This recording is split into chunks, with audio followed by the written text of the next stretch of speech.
What is good, my peeps? It is your Knuckle Big Rucker back at you again with another action figure review. This time, courtesy of Marvel Select / Diamond Select and the Shop Disney store online. We're talking about, we have got Beta Ray Bill.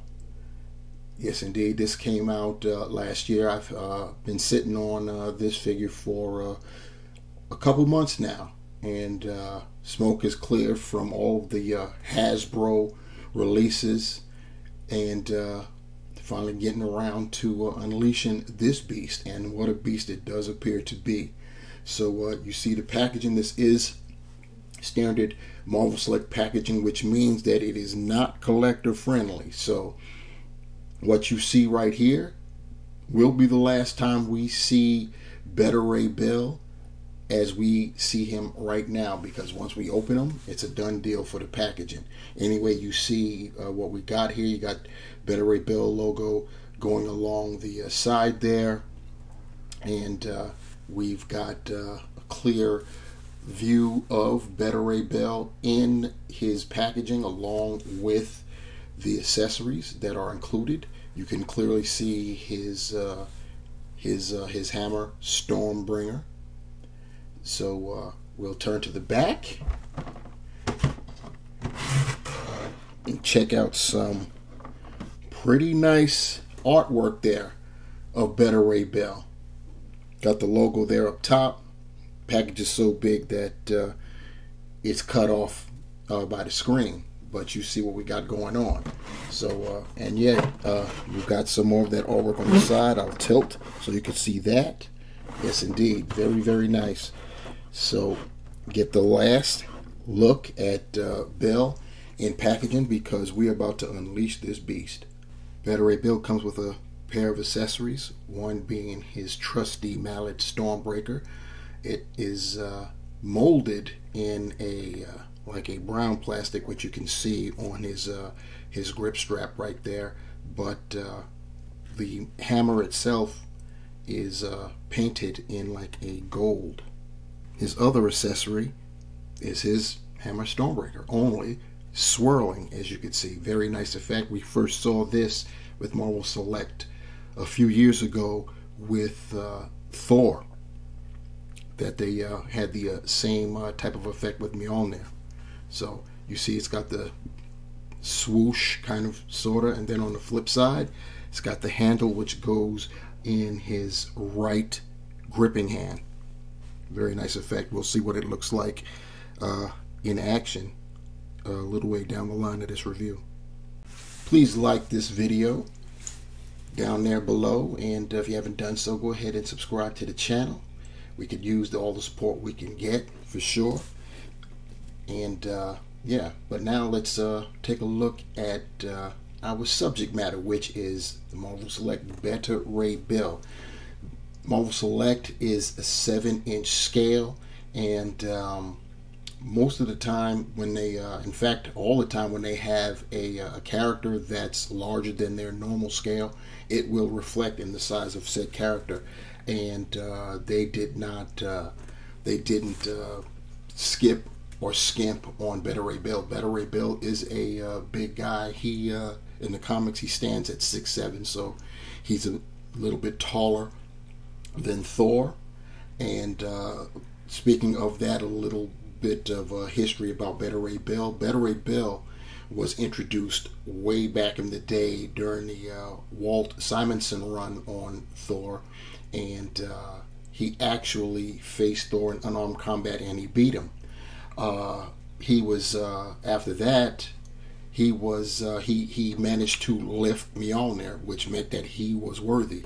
So he actually proved his worth and mettle in battle, and Odin then blessed him with a hammer of his own, and that being Stormbreaker, and he has the same power set as Thor. So gotten another Thor character. He's part of the galactic team, the Annihilators, and we've been slowly gathering that team with Marvel Legends. Speaking of Marvel Legends, we've had 2 previous iterations of Beta Ray Bill with Marvel Legends.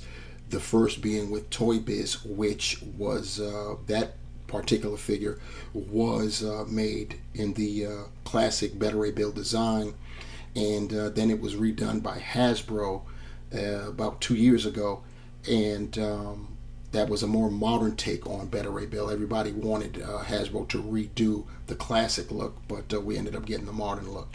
So I guess Diamond Select heard the collectors' cries, and they decided to put out a Beta Ray Bill of their own in the more classic style, and that's what we have right now. So he's definitely looking very good. He's got the cape, everything. That crest is just bananas. Yeah, he's looking pretty good. Let's get him off the base so we can get a closer look. Now we've got Beta Ray Bill somewhat closer up. I had to back him up some because that doggone crest of his makes it problematic to get all of the top portion of him fully on screen. And speaking of his size, I already measured him off camera. He's coming in at the top of his head at about just under 8.5 inches, and at the top of that crest is about 10.25 inches tall.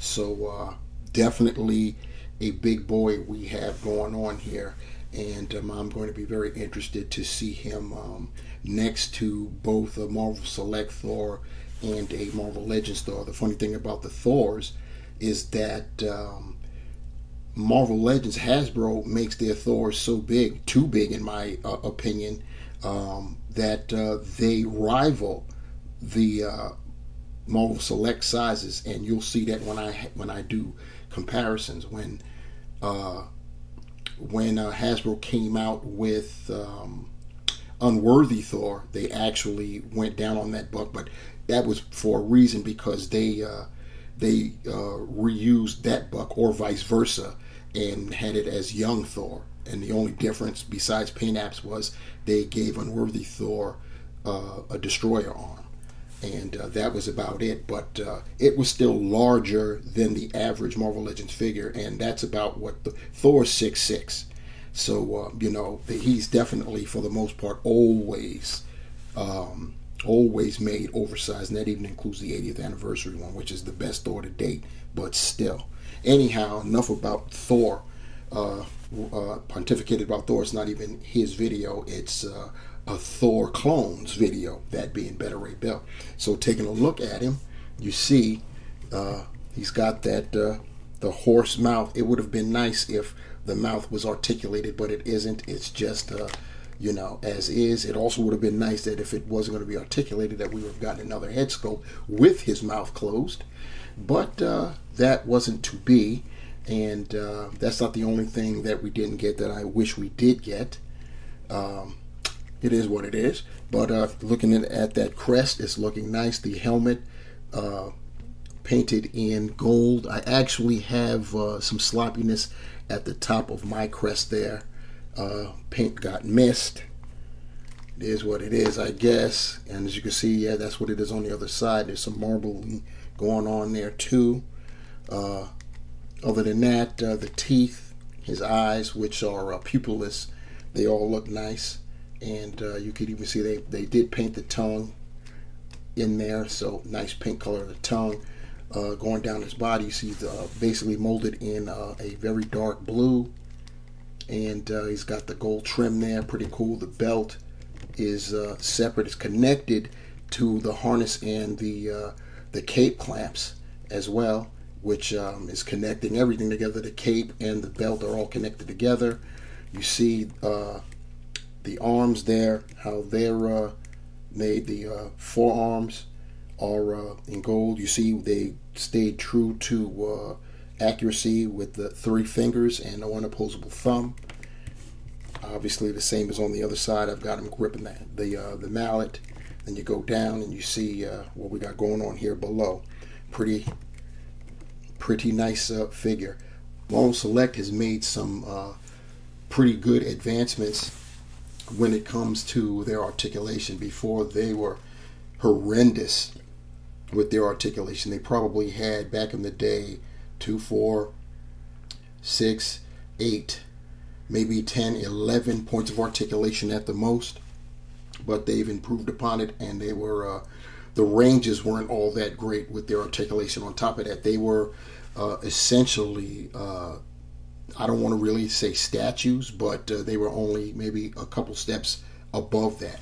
Nowadays, though, their articulation has improved. So you can, if it wasn't for that crest, you could get Bill's head up a little bit further than this. So you can go down and look what you got here. We didn't have this before, this tilting and weaving side to side. Obviously, you can rotate it. You can't do it fully once again because of that crest. The arms, you can get it up to 90. As far as the shoulders, you can rotate it, but of course the shoulder guards are going to get in the way. Those pauldrons will get in the way. He does have rotating biceps, single jointed elbows, but he's a big character. It's to be expected, but in this case they swivel. You have that. He has horizontal wrist hinges as well as the swivel, and that's on both sides.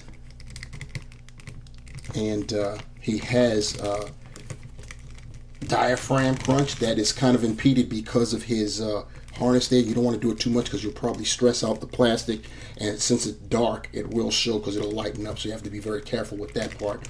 You can lean with it, rock with it, and go side to side. He can go forward some and he can go back some, but once again, like I said, it's being impeded by the straps there. I think you get more if the straps weren't there, so they can't lose points for that. It's just the way it is when you're dealing with plastic. In terms of the legs, he can do the splits that far, get his legs up almost to 90, back pretty decent ways. He does have a thigh cut. He has single jointed knees that also swivel, a la Black Series, Hasbro, Star Wars. He can point his toe forward that far, get it up decently. He has ankle pivot. Keep in mind, they used to not have ankle pivot before. And holes, peg holes at the bottom of his feet. Here's a look at Bill with Stormbreaker swirling. That is definitely a great effect. Here we have Beta Ray Bill next to the, I believe this was the last offering by Marvel Select of a Thor. I think this went under the heading The Mighty Thor. I could be mistaken on that. All I know is I got mine. And but you see, this was the first time that we got the twirling hammers, and definitely looks good. The other thing I want you to take note of is the size of Beta Ray Bill. These are both Marvel Select figures, and you know they're both 7-inch scale, and Thor is larger than the average 7-inch scale figure by Marvel Select, but look at the differences in size between Beta Ray Bill and Thor here. I was hoping that I could probably fudge Beta Ray Bill into a Marvel Legends display, but even though he's supposed to be larger than Thor, he's not supposed to be that much larger. He is a big boy. And to give you an idea of what I'm talking about regarding Bill's size, here we have another iteration of Thor from Marvel Select, and you can see the size difference. And if this version of Thor looks somewhat familiar, Marvel Legends came out with their version as well. There's a lot of similarities there, and some things that make it distinctive to their respective companies, but it's essentially the same version of Thor, as you could see. More importantly, look at the size. Like I was saying before, Marvel Legends has a tendency to oversize Thor. If you look at Thor on both sides, on our right, that's the Marvel Select, and they're both about the same height. So Thor is definitely oversized when it comes to Marvel Legends most of the time, but you can definitely see what I'm talking about here. And here's Bill along with the two Marvel Legends iterations of Beta Ray Bill. On our left, we have the Toy Biz version of Beta Ray Bill, and on our right, we've got that more modernized version that was offered by Hasbro. And you can see the difference in size, and it's even more egregious because Hasbro skimped on the size of Beta Ray Bill themselves. This Beta Ray Bill is smaller than most Thors. And since he was the one who bestowed Bill with Stormbreaker, we've got the Allfather himself, Odin. And finally, here we have Beta Ray Bill, Marvel Select Beta Ray Bill, alongside the Marvel Legends 80th Anniversary Thor with custom cape, as you can see. So to sum it all up, the Marvel Select by Diamond Select Beta Ray Bill 7-inch scale figure is straight banging. That's all I could say. In terms of the figure itself, it's a throwback to, it's kind of like a classic version of Beta Ray Bill, as well as a current one. I believe that the crest on his head is more current, but this does speak of the classic style. This is more or less how we really wanted to see our Beta Ray Bill. The accessories, which are lacking, should have come with another head with a with the mouth closed, and a left closed fist would have been nice as well. The accessory that we did get, besides of course Stormbreaker, which I mean it's technically an accessory, but it's also, what would Beta Ray Bill be without Stormbreaker? But to get this twirling version is definitely banging. It's going to make for some great photo ops with a lot of collectors, so they should enjoy that for sure. He's a bit oversized, so you won't be able to fudge him realistically in with your Marvel Legends, but I know you could certain angles, and if you get him in certain poses, that too can be fudged, so do with it as you will. Overall though, it's a great figure. It's got for Marvel Select figures, excellent articulation. Once again, for Marvel Select figures, they used to be horrible, but they have improved in that. So yeah, pretty good. I highly recommend it. Please like, share, and subscribe to the channel. Please leave your comments below. What do you think about the Marvel Select Beta Ray Bill? Leave your critiques there, questions, concerns. Also, if you want to be notified when I upload another video, hit that bell while you're down there, and notified you shall be on behalf of Beta Ray Bill by Marvel Select. I am the Ruckus, leaving you with this. Remember, the hunt continues, and I'm out. Peace.